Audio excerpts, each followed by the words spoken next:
evening mga kadogo. Naku, yung si Misa sa'yo na nasa taas. Oh. Partida na hilo-hilo yan. Kailang halos kami kumain. Mula kanina umaga, wala kaming kain. Grabe. Di ba? So, medyo naging busy kasi, no? So, ayun si Mrs. may kinakalikot. Alam niyo ba, mga kadogo? Itong aming panganay na anak. Ayun, nagsawa na naman yata sa kanyang gamit. At padadala naman dito. Honestly, no, mga kadogo, no, kami ni Mrs. nagpapasalamat kay God dahil kami binigyan ng mga mababait na anak. Can you imagine, kahit hindi kami nangingi, nagbibigay na lang yung mga yan.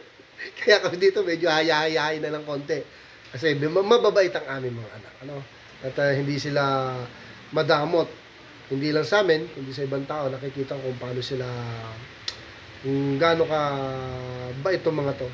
So, pati yung mga anak ko, hindi ko yung manugang ko at yung anak ko nasa taga Bulacan, si Cyril at si Emil. Ako, ganun din yan. Ang dami rin na ibigay dito.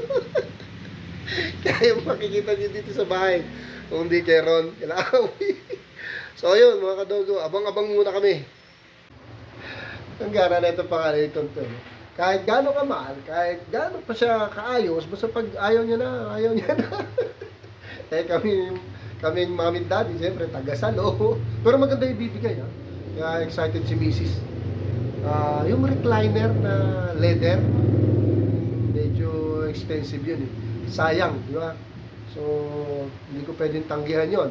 I know, medyo may kalakihan, pero baka palitan ko to, ito. Iakit namin ni Mrs.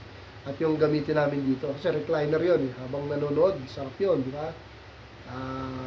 Relax, tapos may mga lagayan pa ng mga ano dito yan. Pag nagpupunta kami doon, dahil yun din yung ginagamit namin sa pa doon. So, hihintay kami ni Mrs. Excited din kami.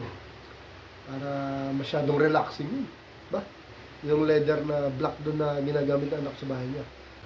Honestly, halos lahat nga ng gamit namin dito sa kanya galing. Bukod dito sa nakikita natin, ano? Lahat. At yata sa galing sa panganay namin. So, ayun. Ito, hintay-hintayin muna kami. So, yun mga kadugo. Hintay-hintay tayo para pagdating, ayos, di ba? Kaya abangan nyo yung part 2 kung ano yung tsura nung bibigay sa atin. Thanks for watching. Update po tayo. Thank you for watching.